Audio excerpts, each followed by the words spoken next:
hakim-hakim kita itu kalau mau ngutip pendapat ahli, doktrin di tulisan dia, betul nggak dia baca Scopus? Udah bahasanya Inggris, harus dia tulis. Menurut siapa dalam jurnal apa itu jarang saya lihat. Mereka rata-rata ngambilnya Susilo misalnya. Itu buku tahun berapa itu? Ya kan? Dan itu bukan Scopus kan? Jadi mereka nggak pantau. Padahal kita ingin pikiran kita itu kalau bisa dipakai untuk mengubah putusan hakim dan gitu. Tapi gara-gara ada tuntutan untuk nulis Scopus, ya kita akhirnya nulis Scopus. Ibaratnya itu sebenarnya medianya itu nggak dibaca orang. Teman saya itu ada orang Jerman itu gitu di Indonesia di lama sini. Ketika saya tawarin nulis Scopus nggak mau dia. Saya mau nulis di media Indonesia, di media yang berbahasa Indonesia. Akhirnya berbahasa Inggris tapi ditulis di jurnal Indonesia. Tujuannya supaya dibaca lebih banyak orang. Jadi sasaran dia itu bukan penghargaan Scopusnya, tapi dibaca siapa yang baca. Harusnya begitu kan. Makanya seandainya mungkin kalau Sachiko lahir dari Oxford, Mukhtar lahirnya di Cambridge, mungkin kita udah ngatain mereka. Karena mereka lahirnya di Semarang, bisa ngata, lu siapa gitu loh. Jadi orang sana tuh kayak seolah-olah. Makanya saya bilang tadi argumen itu hobinan tadi. Kita lebih senang lihat the singer-nya daripada the song. Benar. Dan itu yang dipersoalkan oleh ini juga, oleh kamu. Teori mereka kan nggak hebat-hebat banget ya Pak. Apa ngomong hanya gitu aja, ya kan? Tapi karena orang banyak ngutip, kita ikut ngutip juga. Apa hebatnya teori kayak gitu? Berarti kalau naskah publikasi itu dihapus, prasyarat untuk disertasi itu gimana, Prof? Enggak, bagi saya itu harus ada penggantinya. Jangan kita terlalu takluk dengan ini, dengan indeks-indeks yang kadang-kadang tidak sepenuhnya bisa fair juga. Bayarnya mahal kadang-kadang, ya kan? Bisa puluhan belasan juta. Pemainnya di depan.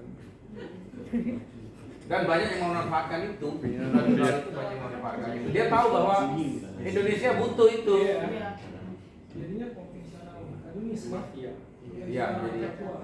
Padahal perguruan tinggi lain di luar negeri mereka bingung juga. Mereka tertawa, ngapain harus di situ? Nggak percaya diri apa gitu. Tapi kan kita lebih senang lihat Indonesia rankingnya berapa nih? Oh, rankingnya masih rendah. Jadi KPI-nya itu bisa. Ya nggak apa-apa, untuk sementara mungkin saya katakan itu sementara aja ya. Tapi the next harus ada desain yang lebih pas. Desain yang lebih pas. Karena kalau kita melawan arus juga susah kita. Iya benar. Melawan arus itu kan kita harus punya pegangannya. Ibaratnya coba teman-teman, ini arus sungai. Kita ngelawan kan nggak kuat. Harus ada akar yang kita pegang. Akarnya harus kuat juga, kalau nggak cabut. Dengan akar-akarnya itu keluar arus. Jadi harus bisa tahu lah gimana kekuatan kita. Jadi bisa ikut arus tapi jangan hanyut. Gimana caranya sih? Berenang. Pinggir ya. Jangan main di tengah, main di pinggir. Dan Berenangnya itu kayak minggir. Yang undang-undang itu tadi itu sebenarnya yang kalau yang sekolah undangan itu kan yang positif ya Pak ya. yang ini Kalau misalnya kita mau meneliti sebelumnya itu kan ranahnya Historis. itu berarti bisa dikatakan Betul. Tapi historis dari apa? Kan dari ini. Iya, sebelum dibuat. Ya, jadi minimal bisa menambah pemahaman kita terhadap makna. Misalnya orang nyebutnya original intent. Nah itu kan mau nggak mau harus penafsiran historis. Bagaimana kita bisa tahu original intent kalau kita tidak tahu ketika itu fraksi-fraksi di DPR-nya itu ngomong apa, sampai kok rumusannya kayak gitu. Kalau misalnya gini Prof, kita melihat undang-undang itu ternyata dalam praktiknya nggak terus gitu. Kita melihat lagi ke belakang dalam proses pembuatannya itu ada yang salah nggak sih? Bisa nggak sih Prof? Boleh. Jangan-jangan masuk angin kan bisa jadi. Kan dulu ada undang-undang tentang apa tuh? Tembakau ya. Itu sudah disahkan, begitu keluar beda teksnya. Coba masuk anginnya di mana itu? Lucu kan? Ketika diketok palu di DPR beda dengan ketika muncul di lembaran negara. Nah itu kan bisa dicek, loh kok bisa beda? Naskah terakhir begini bunyinya, kok naskah setelah jadi kok begini? Kalau nggak dilacak seperti itu ya nggak ketemu. Kita hanya pegangan kita pasti yang lembaran negara kan? Itu yang kita lihat.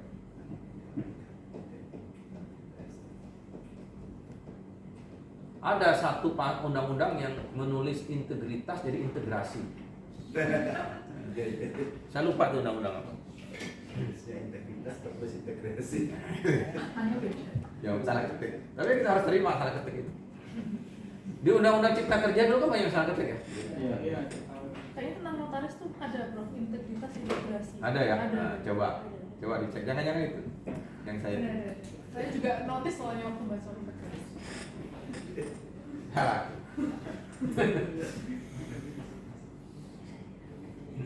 Harusnya kan yang baca berulang-ulang kayak yang baca ya. Masa dilepas begitu saja ya enggak? Sekian banyak ahlinya ada yang baca.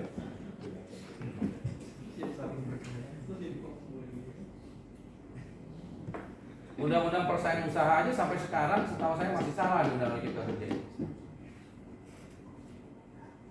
Judul undang-undangnya itu keliru.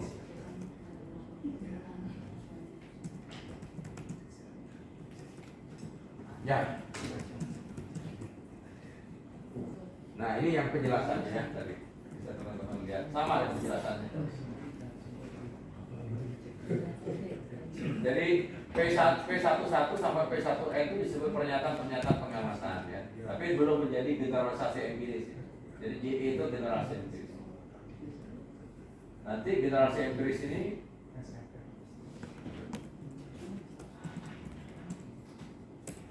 nah ini perumusan generalisasi empiris.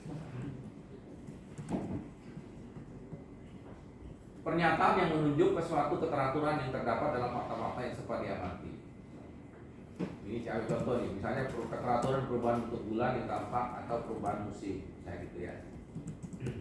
Oleh karena fakta-fakta yang teramati itu terbatas, generasi empiris tidak langsung dapat diketahui benar salahnya. Karena masih terbatas, jumlah ininya masih terbatas. Perumusan generasi empiris meliputi unsur kreatif subjektif yang selalu dapat dipertanyakan kebenaran. Masih subjektif itu, sehingga membutuhkan ada orang lain juga melakukan pengamatan yang sama. Tapi kalau dia sudah mampu membuat ini bisa terjawab, ternyata benar, maka bisa digeser GE1 menjadi H1. Menjadi dari generasi empiris bisa menjadi hukum empiris. Karena dia mampu melakukan ramalan terhadap fakta baru ya. Contoh bulan X akan muncul lagi nanti pada hari Y ya, gitu. Jika ramalan itu benar, maka GE mendapat konfirmasi baru. Jika konfirmasinya sudah cukup tinggi, ia jadi hukum empiris ya kan? Hukum empiris adalah pernyataan pengamatan universal. Tapi belum tergantung diri ya. Karena teorinya kan belum dibentuk. Nah, ini menjadi H1 dengan H2 nanti, H2 dapat orang lain ya. Ini bisa berkolaborasi menjadi pengembangan teori. Jadi kita bisa bayangkan kalau dia kerja sendiri nggak bisa ya, dia harus punya komunitas. Jadi hasil penelitian dia itu kalau dia publikasikan kemudian ada orang lain yang melakukan juga penelitian yang sama, itu bagus sebenarnya karena bisa mendorong yang semula hanya H menjadi T. Ini dikembangkan dan tidak dari pengamatan langsung tetapi dari hukum-hukum empiris.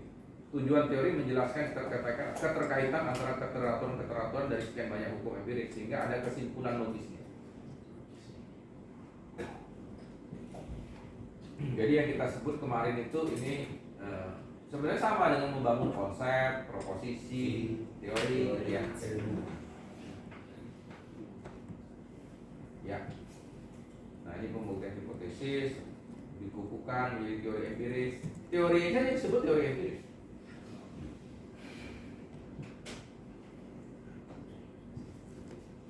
Ya, ini contoh dari konteks justification yang dikhawatirkan oleh Popper. Mengapa dikhawatirkan? Karena ada kemungkinan kalau sudah sampai T itu orang hanya beraninya memverifikasi, tidak berani untuk mengubah.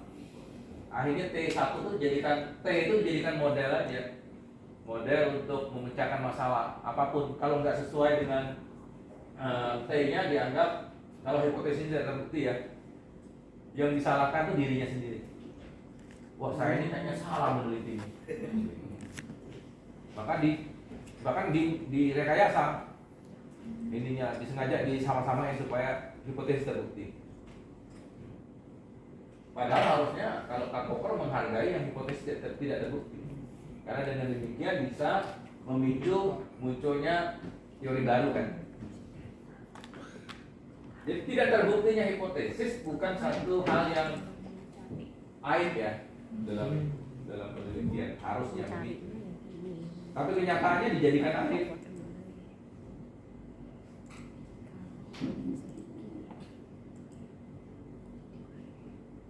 Nah ini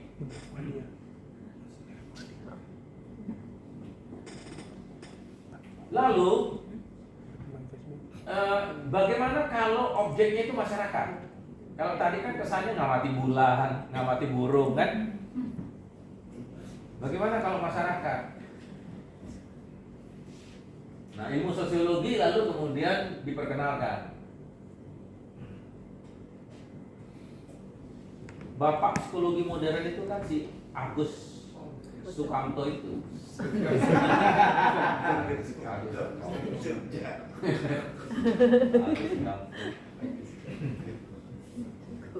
Bapak sosiologi modern. Dan dia berpendapat sosiologi itu ilmu yang paling tinggi ya levelnya. Masuk akal karena objeknya itu lebih sulit diteliti. Jadi levelnya harus lebih susah. Tapi sama tujuannya itu untuk bisa memprediksi. Kalau ada fenomena seperti ini, kira-kira masyarakat tuh bisa diprediksi akan mengarah ke mana. Kecenderungan. Ilmu hukum itu sempat mau dibikin kayak gitu.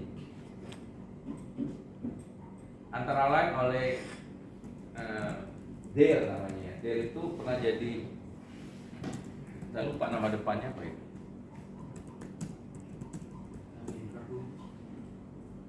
Dekan Fakultas Hukum Harvard sebelum PON. Siapa ya? Nama belakangnya sih kesentil. Nah, Michael Dear bukan.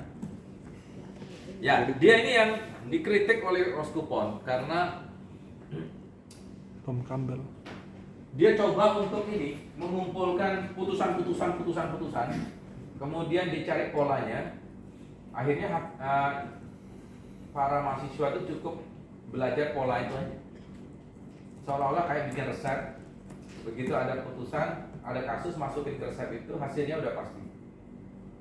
Seperti itu. Nah itu kan mau dipakai untuk algoritma kita kan sebenarnya.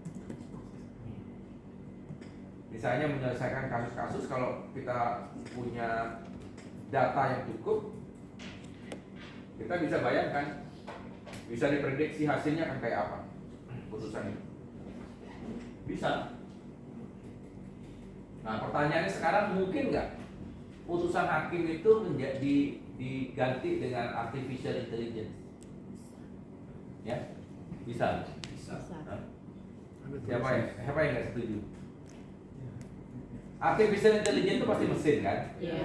Mungkin nggak manusia diadili mesin? Tidak mungkin. Hah? Tidak mungkin. Siapa ya?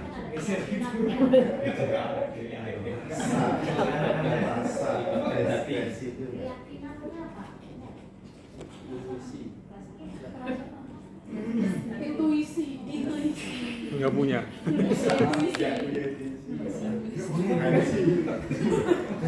Sebenarnya gini, kalau perilaku itu sifatnya repetitif ya, dia bisa.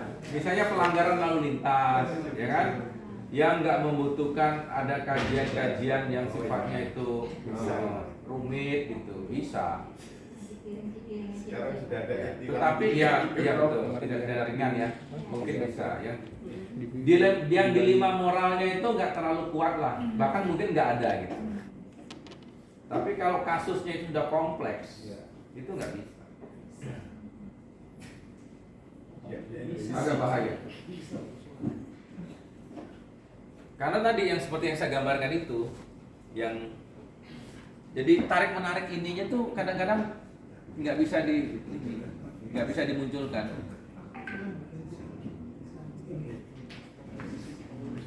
Karena variasi dari ini, hasil dari pertemuan ini, 3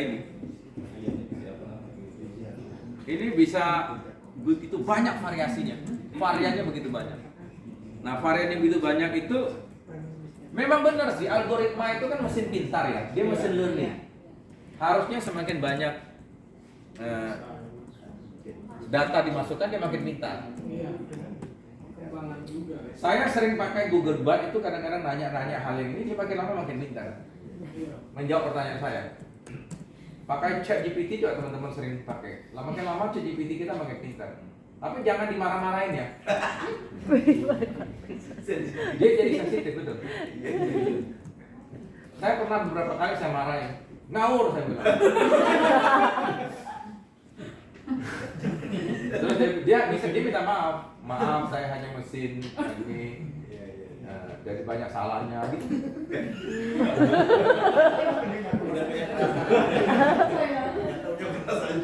Iya, dia tahu perasaan. Intuisi. Iya, saya nggak tahu ya. Misalnya saya pakai ChatGPT. Teman-teman belum pernah nyoba ya? Saya pakai Google Bard aja yang gampang ya. Google Bard itu paling gampang.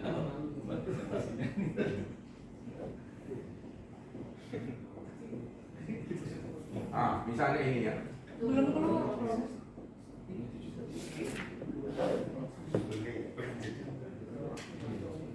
Kalau ChatGPT itu 1 bulan bayarnya kira-kira 200.000 rupiah. Yang gratisan. Kalau dirupiahkan. Biasanya Premium. diperlukan untuk apa, Prof? Yang penggunaan. Oh, macam-macam. Anda bisa, teman saya itu bisa bikin puisi hanya dengan cara itu. Untuk anaknya. Dalam konteks menulis, dalam konteks menulis Bisa ini. Bisa. Jadi hati-hati. Ini kalau mahasiswanya cerdas, di pertanyaan saya, dia bisa ChatGPT bisa terjawab. Dia bisa bahasa apa aja dia? Iya. Bahasa Jawa kalau misalnya dia bisa.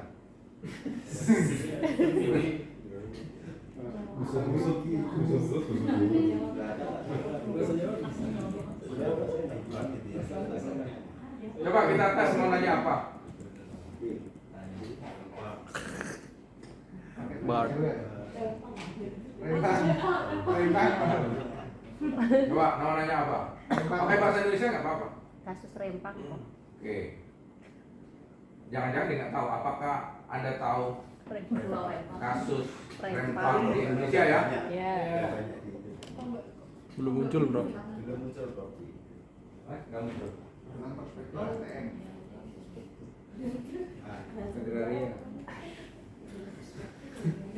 Muncul. Ya. Kan? Coba saya tanya dijawab apa? Hanya hitungan detik. Dia jujur nggak jawab? Ya, saya tahu. Kasus rempang di Indonesia baru terjadi pada tahun 2023. Terjadi konflik antara Paul Masyarakat. Ada benar nggak nih? Antara anak usaha ini dengan ini. Tommy Minatanya benar. Hah? Tommy Minatanya yang benar. Benar. Nah. Perusahaan ini panjang kan? Latar belakang. Oh, banyak loh. Kamu pakai yang gratis. Tanya lagi, apakah ada aspek hukum Tata negara. dalam kasus tersebut? Ada kebijakan CBT gratisan, Bro. Coba, lihat dijawab. Undang-undang Boleh. Betul, Bang. Ini yang free atau yang berbayar ini? Ini free. Ini, Mbak. Kita boleh kamu. Udah banyak yang aku cari ini. Coba dia dalam hitungan tersebut. Iya.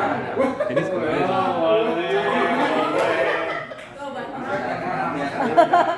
Masuk Mengapa? Karena Bapak ini. Gitu. Nah, ini ya ternyata ya teknologi ya. Tapi jangan terlalu percaya ya. Coba lihat. Kalau ChatGPT. Coba. Saya Spesifik kadang-kadang perkembangan. iseng aja, coba siapa? Kita tanya, dia kenal nggak dengan salah satu siapa di sini gitu? Etayu Lestari. Kaisa Putra bro. Tahun 2023. Bisa deh, Surya Loyo Semarang. Surya Loyo. Surya Loyo. Saya tidak memiliki akses ke informasi. Tapi biasanya dibilang Jangan Prof, nanti skandal itu. Surya. Jadi dia ada batasan ya. ya kalau betul. Maksudnya sama-sama AI, cuman beda. Langsung teret ya kenal. Maaf, saya nggak kenal. Cinta teror. Tenang nih. Yang Makanya saya agraria. jangan terlalu percaya. yang Di dalam memiliki agraria kemana? Lembaga bantuan hukum pernah. Masa cuma KB Mas ya? Masa Anugerahnya ada E-nya enggak? Ya. Maksudnya. Nah, dia sering ngawur itu. bidang agraria. Lah, Iya benar. Ah, ini bener ini. orang-orang Sama itu Prof. Masa lahirnya tahun 80 S1-nya 2004 Prof. lo bener lo ya. Lo. Maka saya pernah bertemu memang. Lah, tahu. Itu kayaknya perempuan adminnya itu Prof. Enggak, ini nggak ada admin. Jadi dia melihat siapa yang pernah menulis nama kita, itu dia masukin. Saya malah dibilang pernah menjadi anggota Komnas HAM. Sama maunya dia aja. Jadi tolong hati-hati, jangan percaya di oh iya ya gitu. Dan sering ngawurnya lagi referensi. Jadi kadang-kadang misalnya kita nulis apa aja ya, misalnya apa, dari mana Anda tahu referensi itu? nggak ada. Dia jawab dari buku ini, padahal nggak pernah ada buku itu ditulis orang. Coba kita bilang, tampaknya Anda salah. Ya, kita sopan aja ya, kalau dulu kan saya ngawur. Marahin. Itu memang algoritma saya rubah Prof. Oh, Anugerah saya. Dia bukan tamatan apa? hijau.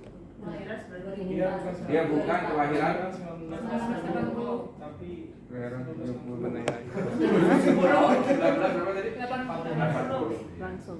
Coba Terus dia biasanya apa jawabannya? dibuat apa? Pasti dia minta maaf. Dia sopan. Tunggu dulu. Try. Udah senang. pendidikan pidana.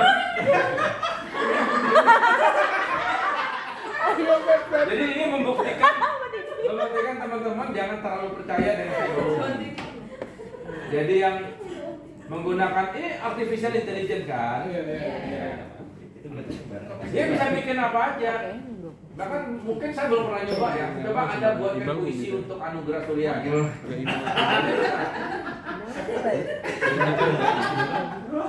Tinggal anak bisa rampung kalau pakai mesin ini. Atau konten yang Nah, dia bisa kadang-kadang dia bisa bikin ini. Dia bisa bikin puisi, dia bisa bikin macam-macam. Mau-maunya dia. Bisa. Di Semarang, kota yang ramah. Bisa. Ya kan? Kita mikirin sama, dia bisa bikin nih. Ia membela hak-hak adat, berjuang demi kesetaraan. Bener kan? Cahaya dan kegelapan. Yin dan Itu Yang. agak bener sih Prof. Sama tuh dia buat puisi buat Rindy. Ya, jadi Di kota Kode. Semarang. Itu agak bener itu. Sama ya. Pesona ini saya ngomong tiada begini jadi terkalahkan. semangat bikin disertasi ya. Tapi setelah dicek ini similarity-nya banyak banget sama dengan Zenji. Bagus sih. Keren. Oke gitu ya. Jadi Lautan yang Jadi saya bisa menjawab tadi kenapa saya nggak setuju juga di atas airmu berlayar. kalau artificial intelligence itu bisa menggantikan posisi hakim. Gitu. Jadi lihat aja dia ngawurnya banyak.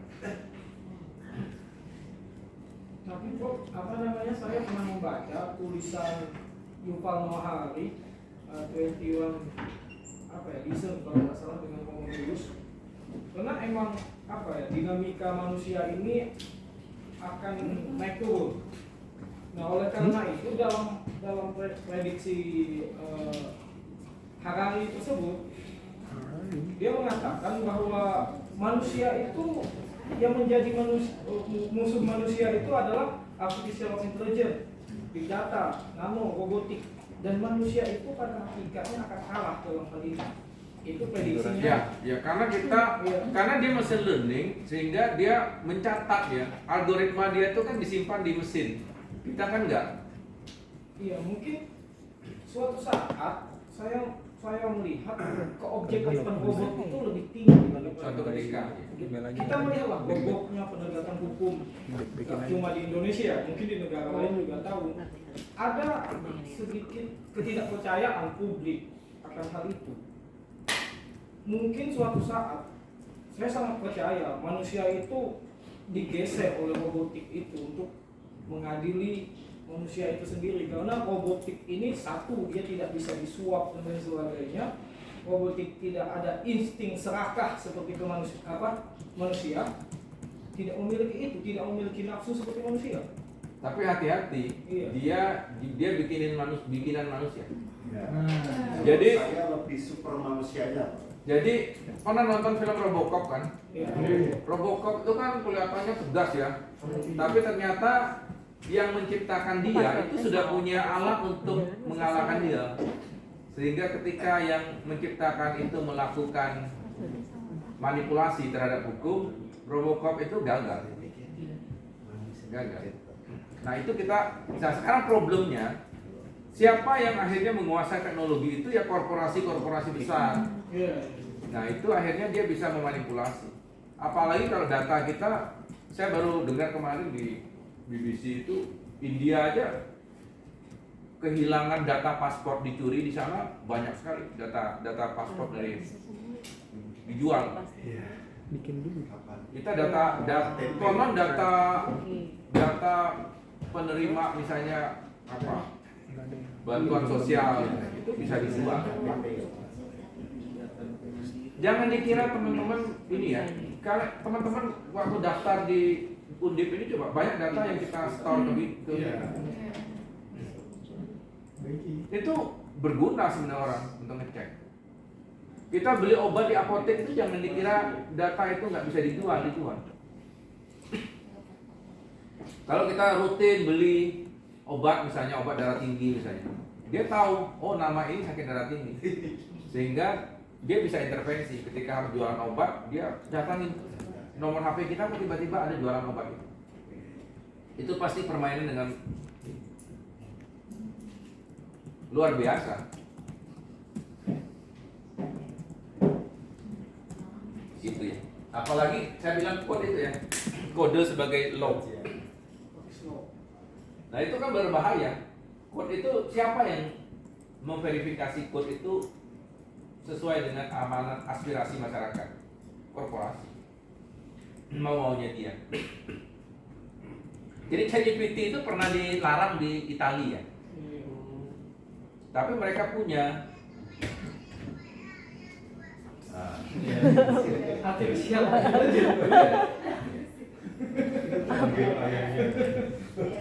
ayah virtual.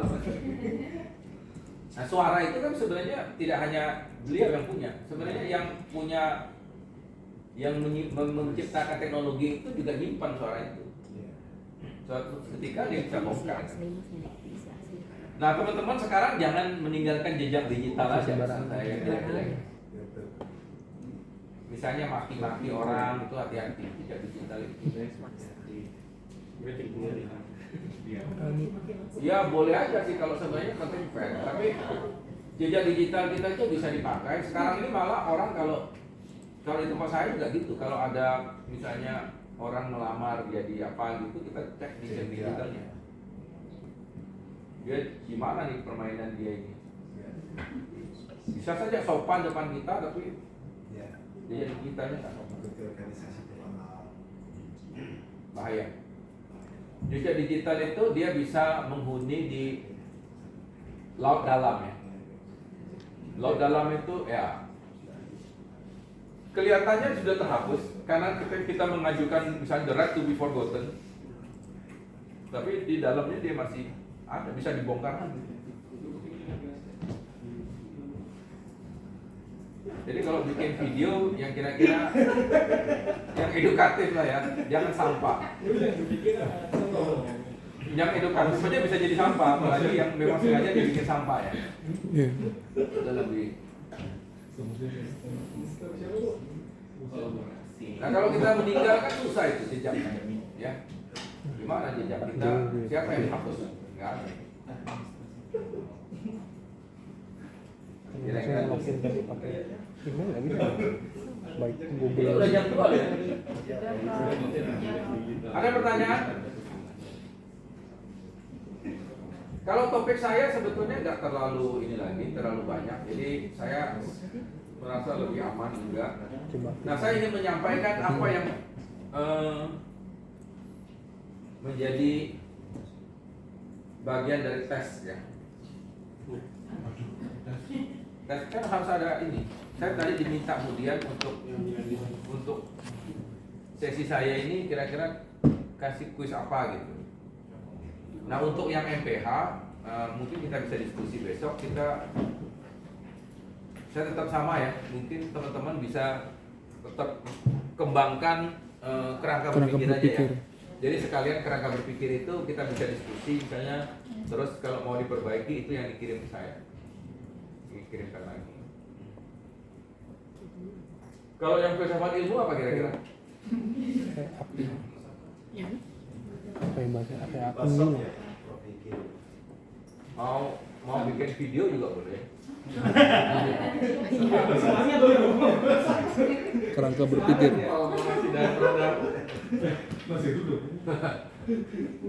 Video. Siapa tahu belum pernah ada kan ini Mbak. Sudah ada belum dosen yang minta bikin video? Belum. Sudah ya? Belum. Digital content.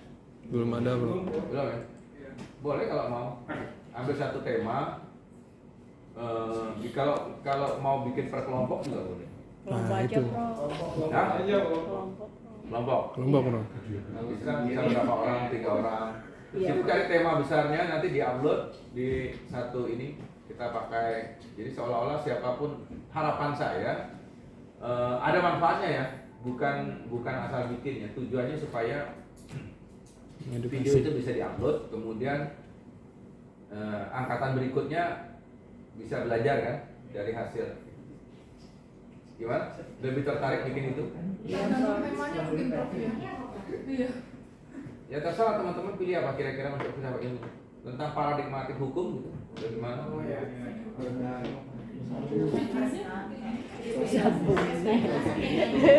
Misalnya problem dalam menemukan apa misalnya kebenaran di dalam ilmu hukum. Misalnya ya, bisa aja, bebas aja. Terus ambil tema, bentuknya lebih besar tanya jawab di antara 3 orang. Lalu dikasih ilustrasi apa? Kayak podcast atau Sekarang kan gampang teman-teman daripada nulis, kadang-kadang malas kan, lebih baik banyak ngomong. Tapi bisa saling menikmati nanti, jadi saling bisa melihat. Gimana? Durasinya berapa?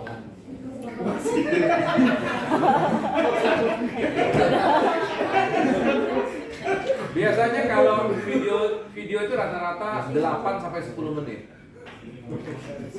ini masih pertanyaannya bikin overthinking berapa? 8 sampai 10 menit itu.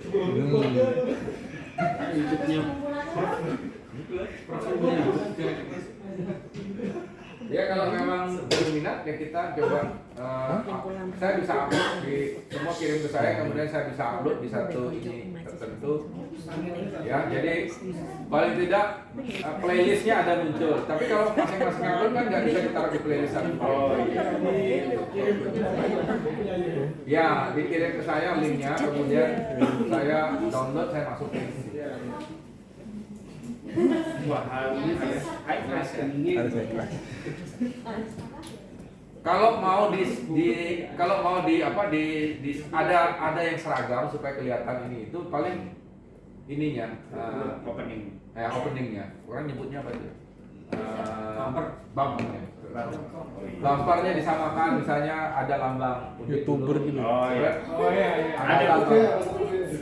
ada ya? web desainnya ada. Nanti dibagi semuanya supaya semua sama. Tinggal kita putuskan temanya apa. Cukup 3 orang kan bisa ya. Nanti saya nilai per. Kita bikin inovasi lah. Jangan hanya bikin. Aku bosan kan nulis. Iya. Tentang perkembangan pengetahuan dan ilmu pengetahuan. Misalnya filsafat ilmu hukum di era digital atau masa depan ilmu hukum di era digital. Tadi kan pertanyaan tadi apakah artificial intelligence bisa menggantikan profesi hukum? Ya, Ya kan? Itu menarik, renungan filosofisnya.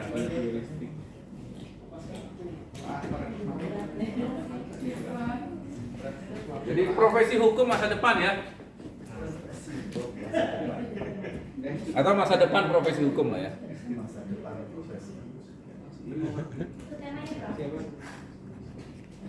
Tapi ini renungan apa?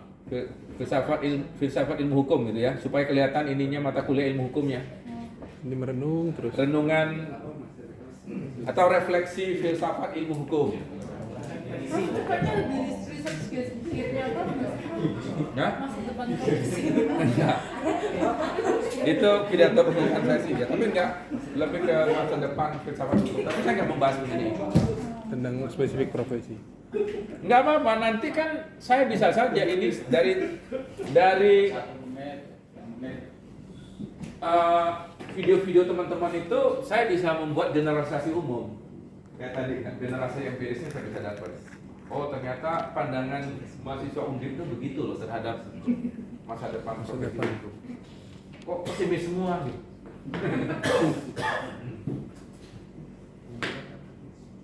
Menarik ya? Bisa saja kita bagi misalnya sepakat yang satu lebih ke lawyer, yang satu lebih ke hakim, yang satu lebih ke jaksa, misalnya gitu. Atau ke dosen. Jadi renungan profesi hukum tapi khusus untuk jaksa, yang satu untuk ini, yang satu untuk notaris, yang satu untuk in-house lawyer, yang satu apa lagi polisi.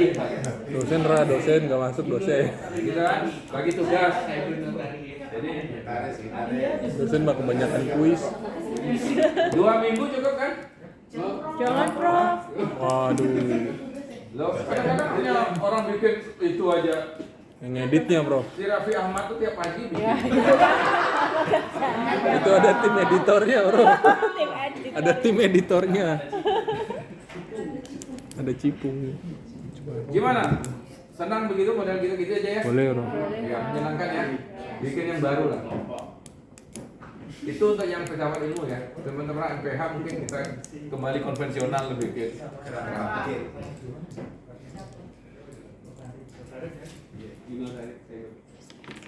Kalau Bu Dian bilang 2 minggu loh. Dispensasi tadi diperbolehkan. Mau enggak, maksud saya itu mojok aja di itu di mana Musola. di bawah sana, satu lagi nanti sepakat ayo kita Foto. ketemu hari apa itu mojok di mana. Atau duduk di tengah-tengah simpang 5 itu. Enak lagi gue untuk di binus. Tapi suaranya kalau bisa masuk ya. Jangan sampai kualitas suaranya.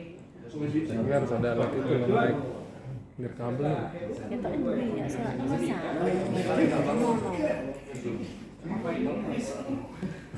Temanya profesinya bebas ya. Sebenarnya bisa diakalin. Kadang-kadang saya kalau nggak bawa mic, saya pakai ini. Saya rekaman aja pakai ini. Nah, taruh HP aja dekat di sini, rekam. Nanti tinggal ketika diedit itunya dimasukin. Yang penting mulutnya nyambung dengan Video dengan rekamannya. suaranya bisa masuk. Ya, sekarang murah-murah. Akhirnya jadi serius YouTuber gitu. Ya. Baik. Kita cukup. Ini sebenarnya ada yang lain-lain mungkin bisa saya kirimkan nanti. Mau kirim atau enggak tadi saja? Flashdisk boleh? Ini Ya. Stop ya, Bu.